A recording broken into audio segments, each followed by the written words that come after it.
basura sa paningin ng iba. Ngunit sa isang amang ito, ang mga basurang ito ang bumubuhay sa kanyang pamilya. Tanging pamumulot ng mga plastik na maaaring ipakilo ang ikinabubuhay ng pamilya ni tatay. Sa bahay na ito, nakatira ang isang pamilya. May sakit ang asawa ni tatay at sa kalagitnaan ng aking pakikipag-usap sa kanila, may inaming si tatay na ikinagulat namin na ganito pala ang nangyari sa kanyang buhay. Nanay, ano pong nangyayari sa inyo? Parang may ano po kayo, may karamdaman. May sakit po ba kayo? Ano pong sakit nyo? Yun nga yung UTI.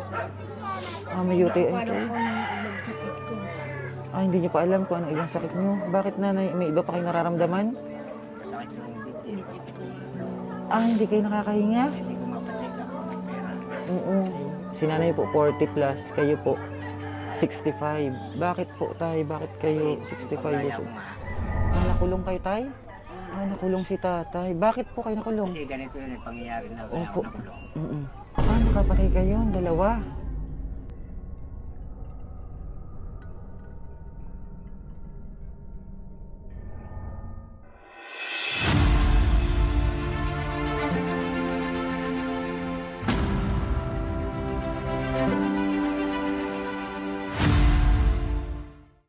Yan, good afternoon mga kababayan, at nandito po tayo sa bahay po ng isang kababayan natin na talaga pong napakahirap ng estado ng pamumuhay nila, at may sakit pa po si nanay at si tatay po ay talagang ang pangangalakal lamang ang kanilang kinabubuhay, at kung minsan po talagang wala silang makain dahil sa hirap ng buhay na dinaranas nila ngayon, at ito po sila, ito si nanay. Nay, ano pong pangalan niyo, nay?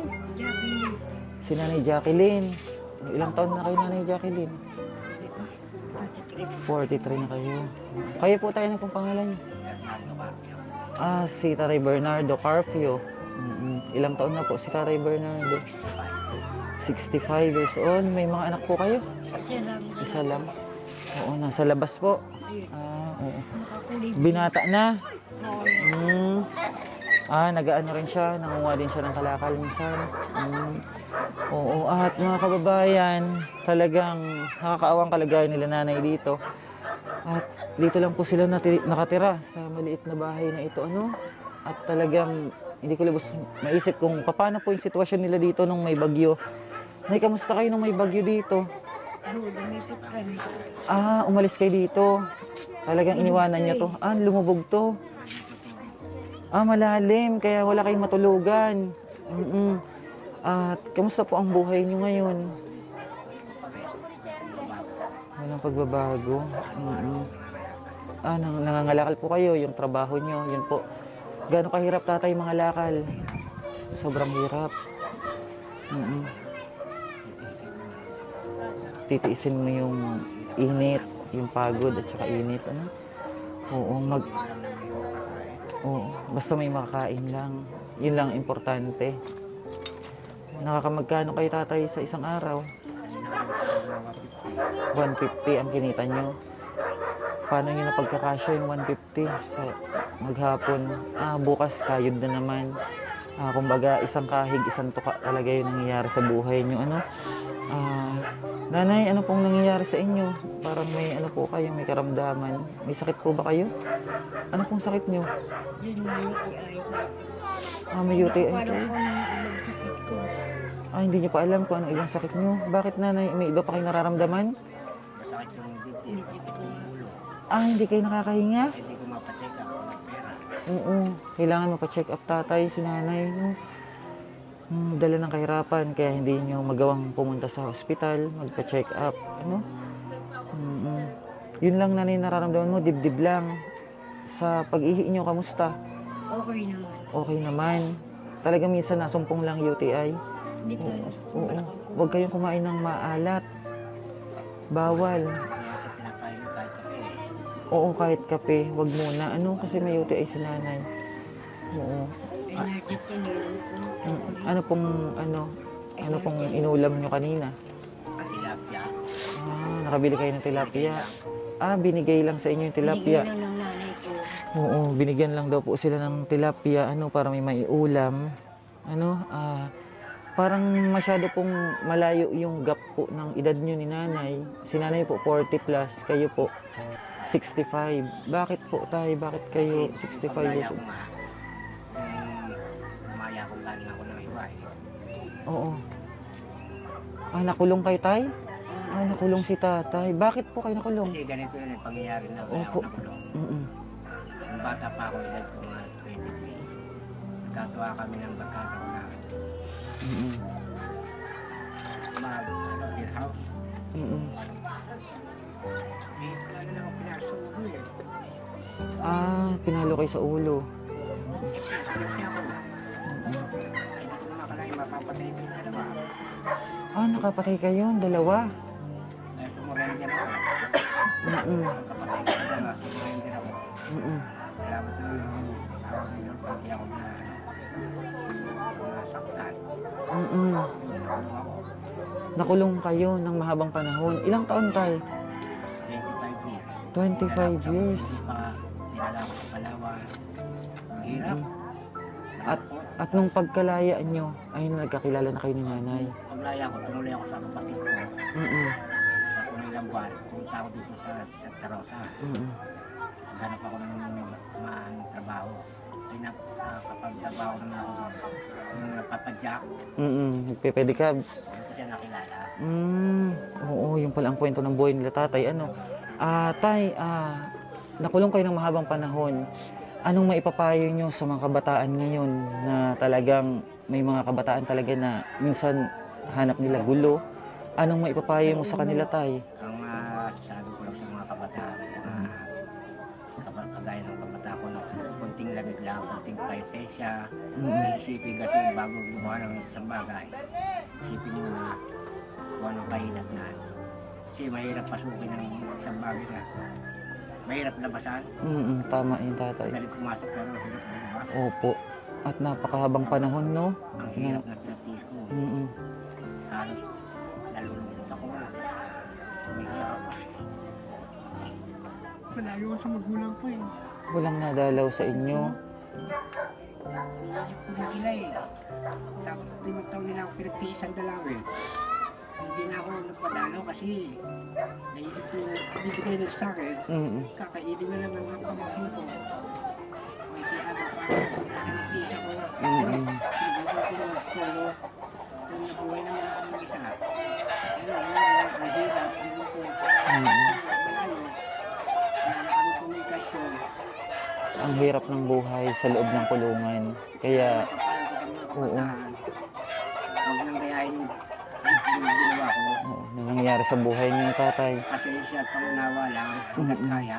Dahil madaling pasukin ng gulo, Oo, mahirap pero labasan. Lalo na isang mahirap ka lang, wala kang pera. Wala kang sa para laban ng kaso. Ganun ang nangyari sa akin. Dalawa pala ang nadisgrasya ni tatay, ano? Kung makakalain Yung mga kababayan, dalawa po yung nadisgrasya ni tatay.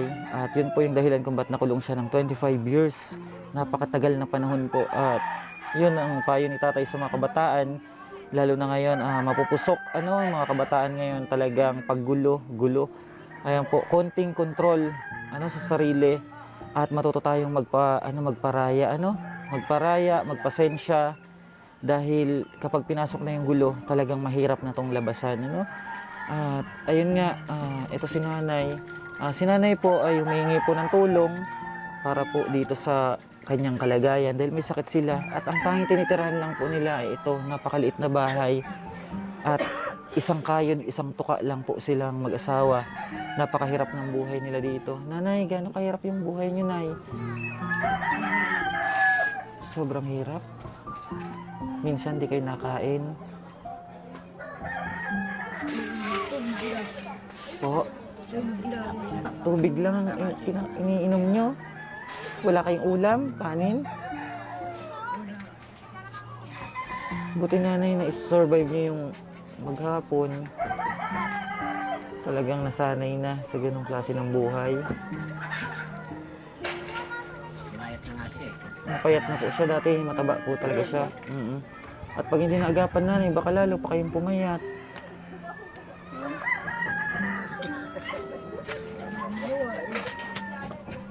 Wala kayong magawa. Nakasa mo lang ano. Dahil sa hirap ng buhay, kaya walang magawa, no? Naawa ako kay nanay. Grabe yung kalagayan kasi nila dito. Pati kami napapaluha sa kalagayan nyo, ang hirap ng buhay. Kaya yung mga may magulang po, ano, mahalin nyo yung magulang nyo dahil talagang sila, nagsakripisyo sila ng mga bata pa tayo. Kaya suklian natin ngayong malalaki na tayo. Mahalin natin sila at talaga, ano, naawa kay nanay, ano. Ngayon at ano, bago pa man tumulo na yung mga luha namin dito, kaming lahat, ano. Nanay, may pagkakaloob ako sa inyong tulong, ha. Sana ano, makatulong po sa inyo. At sana maging aral po ano yung nangyari sa buhay ni tatay, sa mga kababayan natin, sa mga kabataan, ano. At papaabot tayong tulong kay nanay. Ano nga po uling pangalan niyo, nay? Jacqueline po. Kay nanay Jacqueline at tatay. Ano po? Bernard. Kay tatay Bernardo. Ano, kahit papaano po makabili sila ng bigas at may ulam nila mamaya na masarap, ano. Dahil nakita niyo naman po kanina, yung hanap buhay po ni tatay ay talagang pangangalakal lang. Minsan magkano lang kinikita at kung minsan ay tubig lamang po ang kanilang iniinom talaga, sinasabaw sa kanin para may mailaman lang sa kanilang sikmura. Ano, nanay, bibigyan kita ng panggastos nyo, pambili nyong ulam, pagkain, at magpa-check up ka, ha? Para malaman natin kung anong dahilan kung bakit nahihirapan kang huminga at mabigyan ka ng tamang gamot sa iyong UTI, ha? Oo, dahil hindi niya po alam ang kanyang karamdaman kung ano, dahil hindi siya nakakapagpa-check up sa doktor. Dala po ng kahirapan nila. Center lang po. Center po. Ayan, at sinabi po sa center na UTI lang ang nararamdaman ni nanay. Nay, sana makatulong to sa inyo, ha? Kung ano man po yung may abot namin na tulong, sana pagpasensyahan nyo na. At ito lang po sa ngayon ang kaya namin. Kaya sana sa mga kababayan natin, lalo pa tayong suportahan, ano? At sa mga nais po magpaabot ng tulong kila nanay at tatay, wag po kayong mag-atubili na kumontak po sa ating page, ano? Mag-message lang po kayo at agad-agad po namin ipaparating ang inyong tulong. Ito nanay, papaabotan ka na ng tulong, ha? Sana makabili kayo ng pagkain nyo mamaya, ha? Bigas. Ito pa, nay. 2,000, nay, ha? Bili kayo ng makakain nyo, ha? Nanay, ha? Magpakatatag, nanay. Ha? Gamitin sa tama yung pera. Ibili nyo ng pagkain nyo para makakain kayo ni tatay. Tay, ha? Kayo nang bahala, ha? Walang anuman, tatay, at tungkulin namin ang tumulong sa mga kababayan natin. Dahil ito yung nasa puso namin at talagang gagawin namin yung lahat, mga kababayan, para makatulong tayo sa mga katulad po nila nanay, ano? Ay, nanay, may sasabihin pa po kayo. Baka gusto niyo pong humingi ng tulong. Salamat sa inyo. Baka gusto niyo pong manawagan sa mga kababayan natin na matulungan kayo sa buhay niyo. Sana may tumulong po sa amin. Ano po na matulungan kami. Dahil ang hirap ng buhay niyo. Ikaw, tatay, baka may panawagan kayo sa mga kababayan natin. Kababayan po, gusto po tumulong sa amin. Ngayon pa lang po nagpapasalamat na kami. Malaking pasalamat namin kasi dumating sila dito. Natutulungan kami. Salamat. Opo, maraming salamat po, ano? At ano, mga kababayan, thank you so much at update na lang po muli namin kayo, ano, sa susunod na pasyal natin dito kay tatay at kay nanay. Sana po share po natin yung video na to at support nyo po kami sa YouTube channel, Bench TV, ano, upang mas marami pa tayong matulungan ng mga kababayan natin. Maraming salamat po and God bless. Paalis na rin po kami at nasama na naman yung panahon. Nanay, tatay, mag-ingat po kayo dito, ha? At magpagaling kay nanay, ha? Tay, si nanay, huwag niyo pabayaan. Yan, bye-bye po mga kababayan. Thank you so much. Bye-bye na kay nanay, tay. Bye-bye po. I love you all. God bless.